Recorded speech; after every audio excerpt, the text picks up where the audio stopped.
വെനസ്വേലയ്ക്ക് ഐക്യദാർഢ്യം നൽകിക്കൊണ്ടാണ് ഇത്തവണ നിയമസഭ അന്താരാഷ്ട്ര പുസ്തകോത്സവം ആരംഭിച്ചത്. പുസ്തകോത്സവ ദിനങ്ങളിൽ വേദിക്ക് പുറത്തെ ചർച്ചകളിൽ നിറഞ്ഞു നിന്നതും കേരളം സധൈര്യം കൈക്കൊണ്ട ആ നിലപാട് തന്നെയാണ്. എല്ലായ്പ്പോഴും നമ്മുടെ നാട് ഇങ്ങനെ ലോകത്തിന് മാതൃകയായിക്കൊണ്ടിരിക്കുന്നു.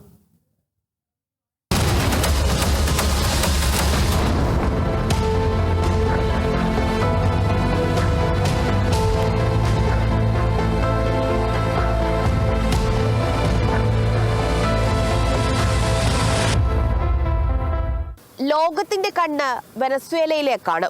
ആ രാജ്യത്തിന്റെ അവസ്ഥയിൽ പരിഹസിക്കുന്നവരും പരിതപിക്കുന്നവരുമുണ്ട്. പിന്തുണയ്ക്കാൻ ഭയപ്പെട്ട് പതറി നിൽക്കുന്നവരുണ്ട്.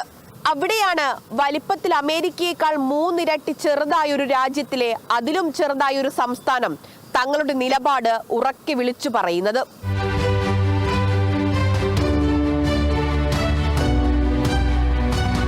അതേ സംസ്ഥാന തലസ്ഥാനത്തൊരു സാഹിത്യോത്സവം നടക്കുമ്പോൾ ലോകം അക്ഷരങ്ങളിലൂടെ ഒത്തുകൂടുകയും ചർച്ച ചെയ്യുകയും ചെയ്യുന്ന ആ വേദിയും ഭയമേതുമില്ലാതെ ഭേരി മുഴക്കും.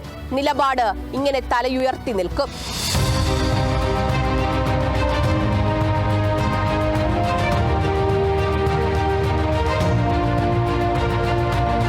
വെനസ്വേലയുടെ പ്രസിഡന്റ് നിക്കോളാസ് മഡുറോയെ, അദ്ദേഹത്തിൻ്റെ ഭാര്യയെ, രണ്ടുപേരെയും അവരുടെ രാജ്യത്ത് കടന്നു കയറി മറ്റൊരു രാജ്യത്തിൻ്റെ സായുധ സംഘം തട്ടിക്കൊണ്ടുപോകുന്നു. ആധുനിക ചരിത്രത്തിൽ കേട്ടുകേൾവിയില്ലാത്ത ധിക്കാരവും ധാർഷ്ട്യവുമാണ് അമേരിക്കൻ സാമ്രാജ്യത്വം ലോകത്തെയാകെ വെല്ലുവിളിക്കും വിധത്തിൽ പ്രകടിപ്പിച്ചത്. ഇവിടെ ബുക്ക് ഫെസ്റ്റിവലിൽ വന്നപ്പോൾ നമ്മുടെ മനസ്സിനകത്ത് വെനസ്വേലൻ ജനങ്ങളുടെ സ്വാതന്ത്ര്യത്തിന് വേണ്ടി നിലനിൽപ്പിന് വേണ്ടിയുള്ള പോരാട്ടത്തിൽ നമ്മളുമുണ്ട് എന്ന് മനസ്സ് പറയുന്നൊരവസ്ഥയാണ്. കയറിലൂടെ തകഴിയും രണ്ടാം മൂഴത്തിലൂടെ MTയും തന്റെ രചനകളിലൂടെ VKNും പറഞ്ഞു വെച്ചതൊക്കെയും സാമ്രാജ്യത്വ കാലഘട്ടത്തിലെ അസമത്വങ്ങളാണ്.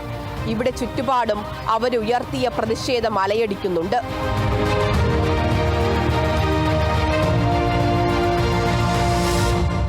ഈ ഇത്തിരിപ്പോന്നിടത്തിരുന്ന് എതിർപ്പിന്റെ സ്വരം ഉയർത്തുന്നതിനെ വിമർശിക്കുന്നവരോടാണ്. ഇത് ആശാനും ബഷീറും വയലാറും കമലാസുരയ്യയും കോവിലനും പത്മരാജനും തുടങ്ങി എണ്ണിയാൽ തീരാത്തത്ര പേരുടെ തീയിലുറച്ച അക്ഷരങ്ങൾ പതിഞ്ഞ മണ്ണാണ്. ഈ മണ്ണിന് അനീതികൾക്ക് മുന്നിൽ നിശബ്ദമാകാൻ കഴിയില്ല, ശബ്ദിച്ചുകൊണ്ടേയിരിക്കും. ക്യാമറമാൻ ഷാൻ ജെയ്സിനൊപ്പം സൂര്യഗായത്രി, കേരള വിഷൻ ന്യൂസ്, തിരുവനന്തപുരം.